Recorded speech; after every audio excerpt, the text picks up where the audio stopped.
मित्रांनो, wake up scale up workshop काल औरंगाबादला, संभाजीनगरला शनिवार आणि रविवार होता. त्यामध्ये एका पार्टिसिपंटचं शेअरिंग किंवा त्याचं बोलणं थोडंसं मनाला लागून गेलं, म्हणून तुमच्याशी ह्या व्हिडिओद्वारे तो संवाद पोचवायचा होता.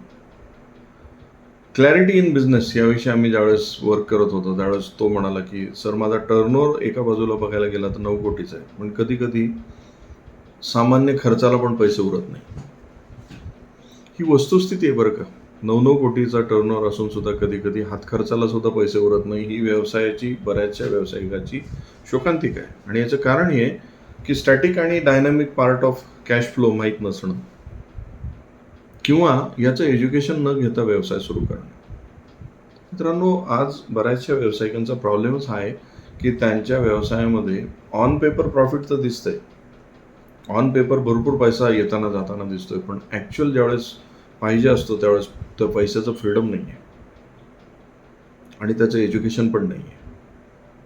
त्यामुळे finance handling, finance management, dynamic part of cash flow काय असतो हे जे आम्ही वेकअप स्केलअपमध्ये घेतोय ना, त्याचा मला आता अभिमान वाटतोय, कारण बऱ्याच जणांचे प्रॉब्लेम इथून पुढे सॉल्व्ह होणार आहेत. त्यामुळे तुम्ही पण विचार करून बघा. खूप टर्नओव्हर आहे पण पैशाची चणचण आहे, याचा सोर्स काय आहे? थँक्यू.